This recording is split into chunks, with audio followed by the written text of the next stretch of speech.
Hello. Welcome to the Deep and Durable Learning Podcast.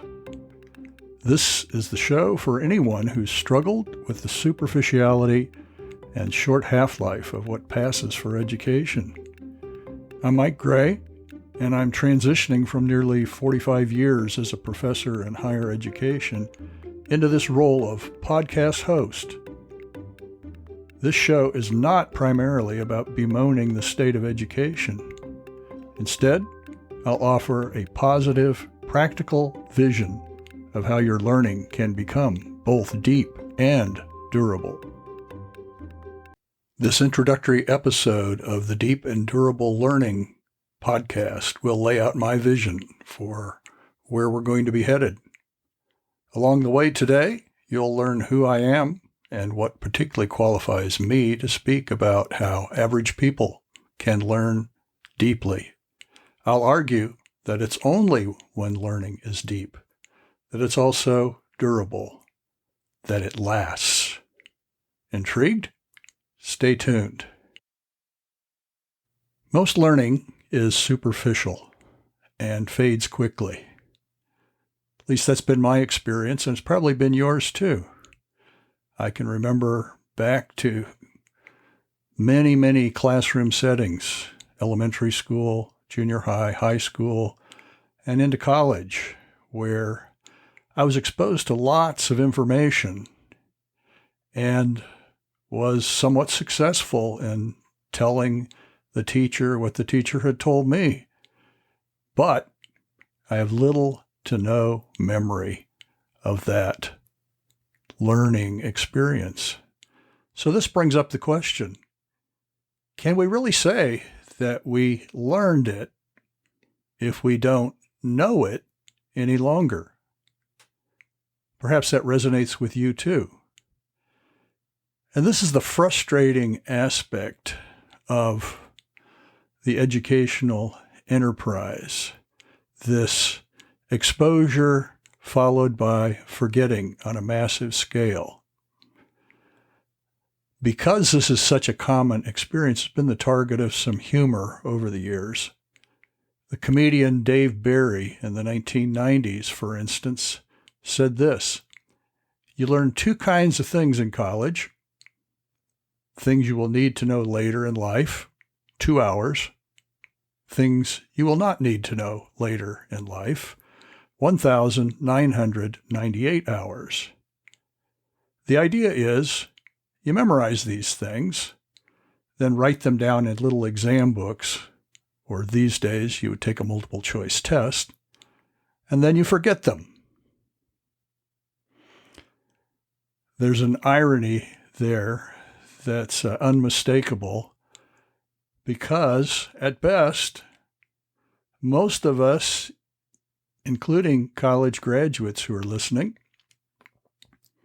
at best retain an eclectic set of general facts and perhaps more detail about a few areas relating to, let's say, our job, plus perhaps a few hobbies that we have become interested in over the years. So my question to you is, how useful is that fact base to you?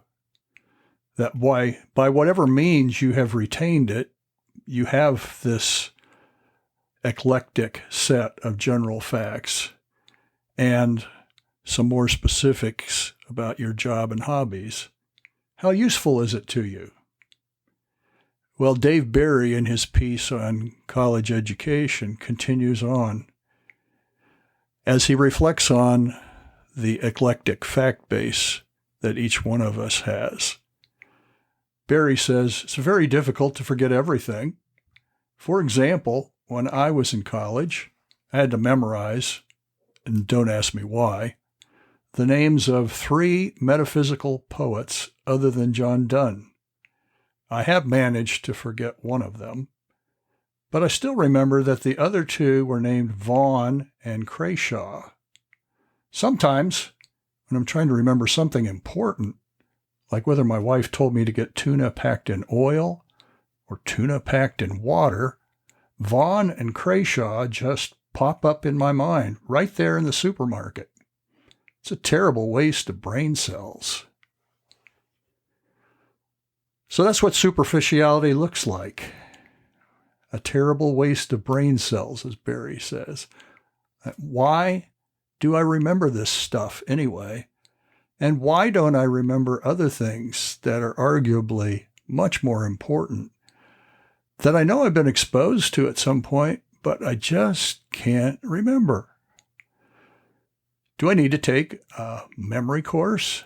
Do I need to use some kind of tricks to get my mind to remember more factual information? And I would answer, absolutely not. What you need as the antidote to the superficiality that you probably experience, I certainly have, the antidote is deep learning. It's not accidental that this is called the Deep and Durable Learning Podcast. But as soon as we say deep learning, it has an ominous ring to it. Perhaps to you it sounds elitist, that only a few people can accomplish deep learning, and you are listening to the podcast, so you'll be one of the few who knows how to accomplish this Herculean task. Or perhaps it sounds to you like something only an egghead would be interested in, a nerd, somebody who's not quite balanced. But again, think of what we're talking about. Deep learning is the antidote to superficiality.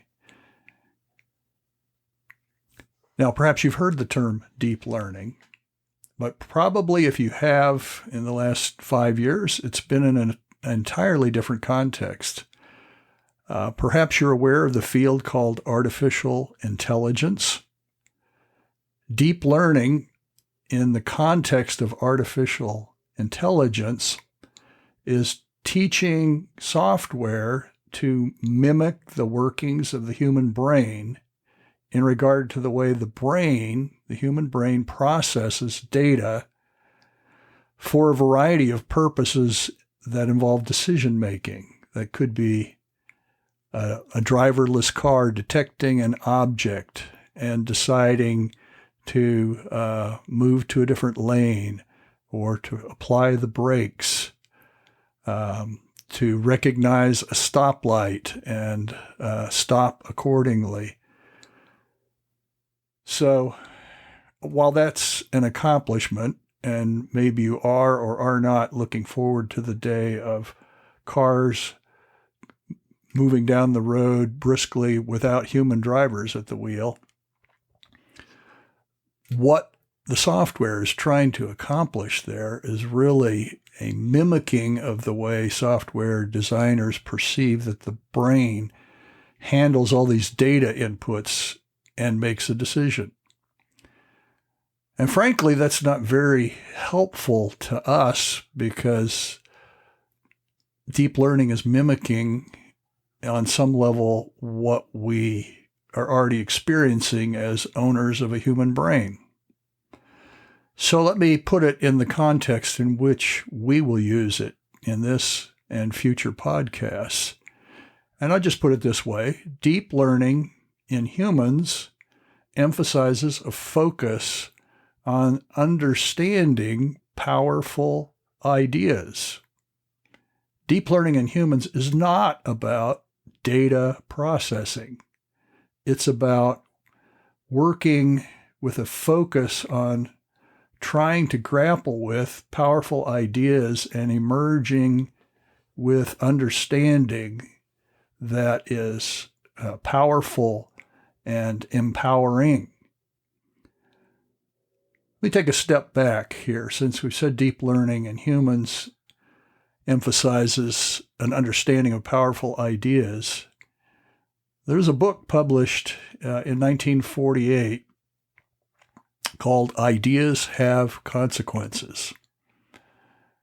Now, perhaps you haven't read the book, which was republished in 1984, but perhaps you've heard that phrase because it has a meaning outsized beyond the scope of what that book was intended to convey. That book, according to the author, Richard Weaver, was written in a reaction to World War II, a reaction in particular to its immense destructiveness and to the strain that it placed on ethical principles. Think about that. In the context, 1948, of World War II having ended,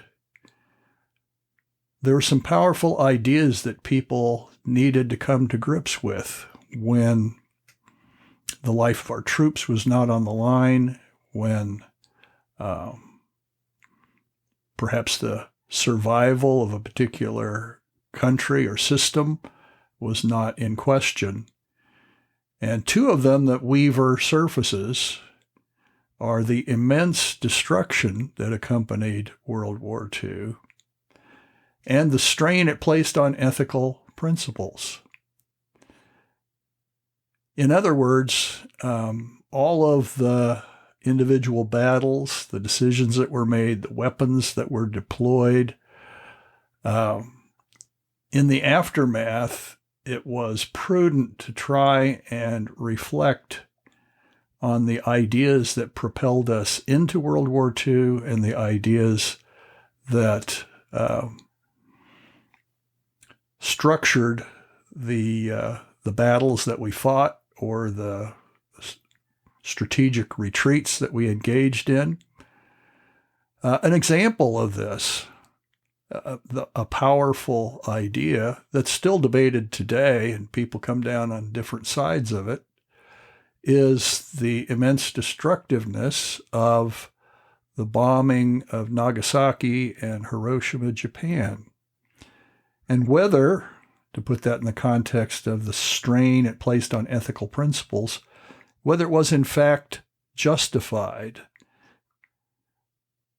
The United States and the Allies in general had characterized their approach to warfare as one that engaged troops in some kind of battlefield conflict and tried to minimize civilian casualties.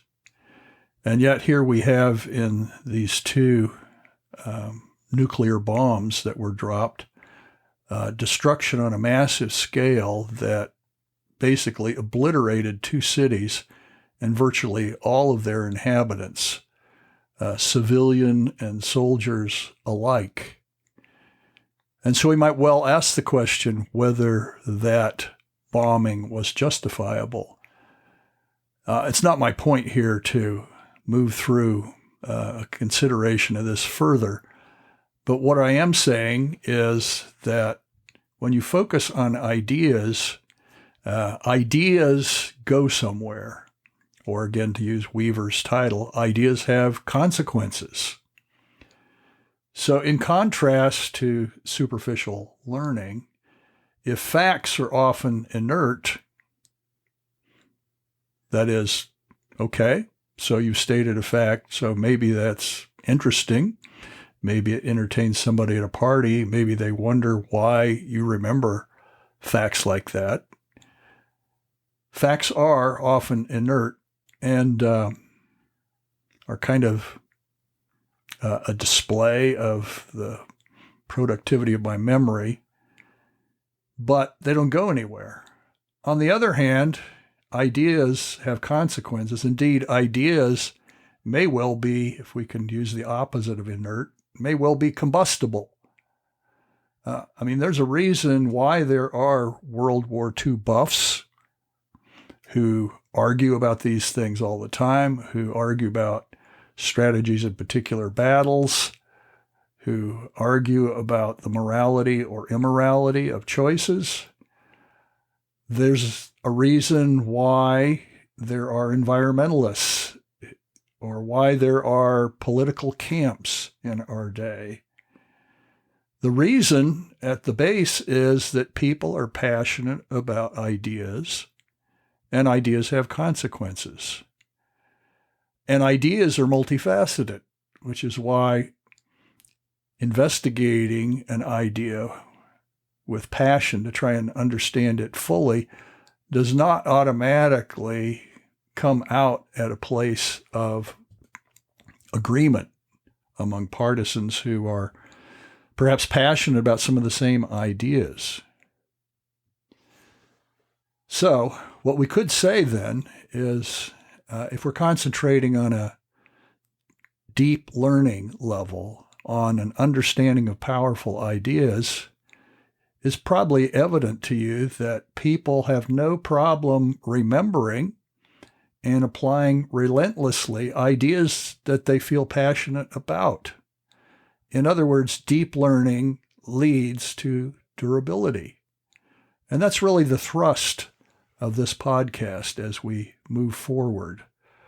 How do we achieve deep learning with the fruit being the durability, the longevity of our learning, the applicability of our learning, indeed, the consequences of the ideas that we work to try and master?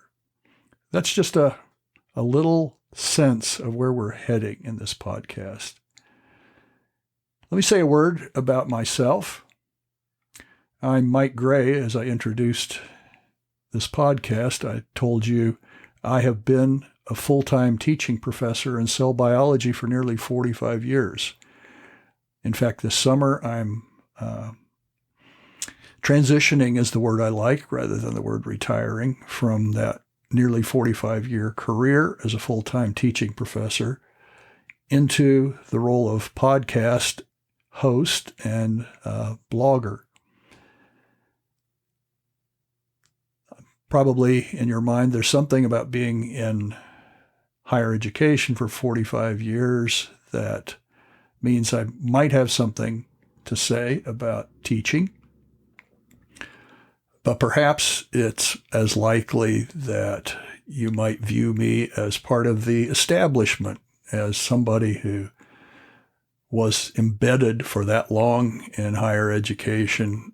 Perhaps the Dave Barry parody of college education comes to mind, and maybe I'm enmeshed in that parody view of higher education.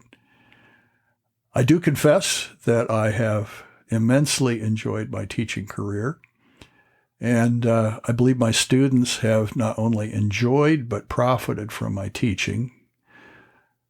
They've told me so, and many personal notes and communications, even as recently as a meeting that I had yesterday with a graduate who's running for political office in another state.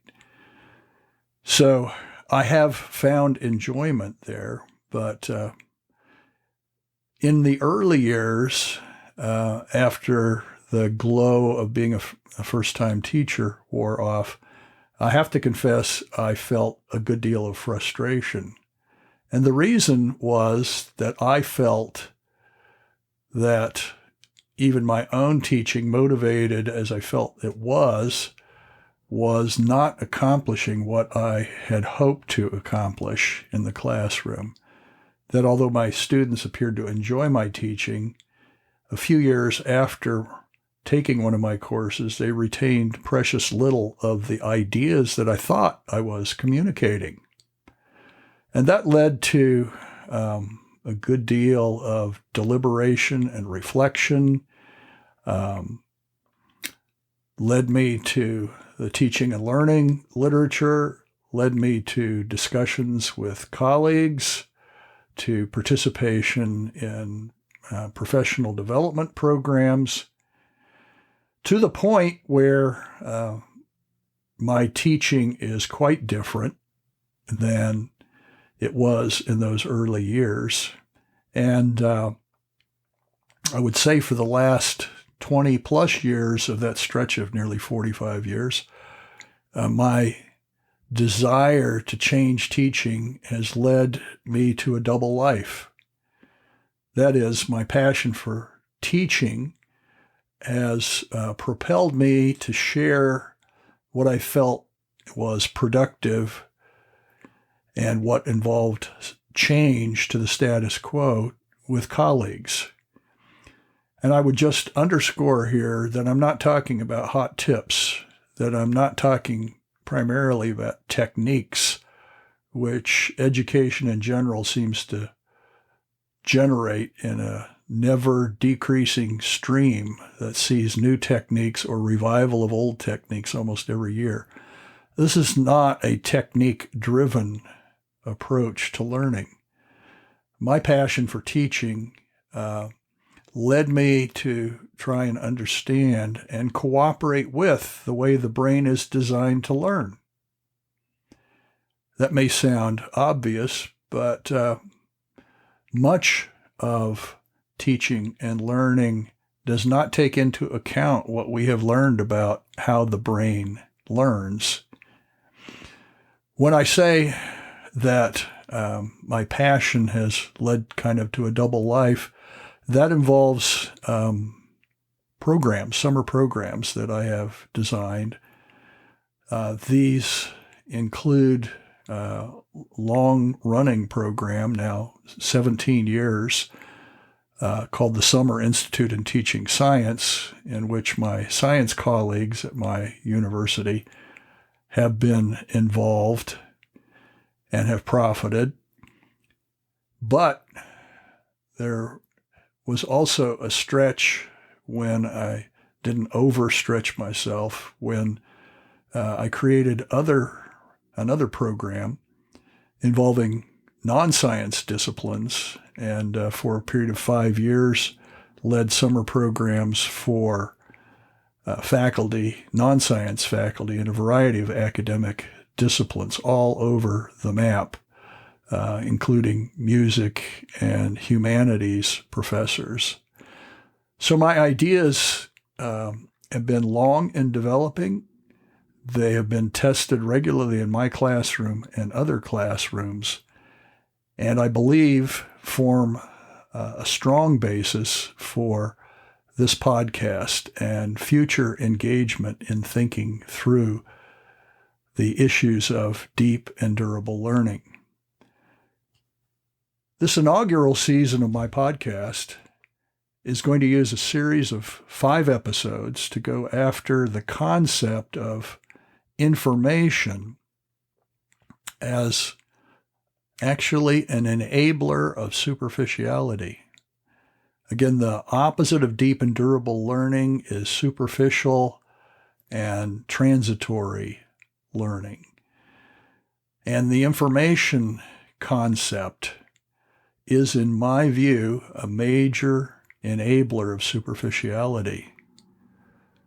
We would all acknowledge we live in the information age, but what I'm saying is information has a surprising dark side that I will unpack in these season episodes, this first season. The second enabler of superficiality is the reality that education on all levels is generally designed around the teacher and not the learner. That's interesting and troubling, actually. I mean, teachers cannot do the learning for the student. We, on some level, recognize that. But optimizing this as techniques that teachers use to construct curriculum, techniques that teachers use to construct class sessions, homeworks, activities, etc., has generally, for the history of professional education, been designed around making this task doable for teachers and only tangentially considering the needs of learners. So the superficial is the enemy, and the solution to superficiality is A change of focus to powerful ideas. A change of practice from an emphasis on teaching to learning. And working with rather than against the way the brain is designed to learn. Join me for episode 2 of the Deep and Durable Learning Podcast, where we'll explore the dark side of the information age. If you enjoyed this first episode, please subscribe to the podcast and like it, comment on it, and share it. If you want to contact me, Mike Gray, personally, please email me at podcast@deepanddurable.com. That's an email address. podcast@deepanddurable.com.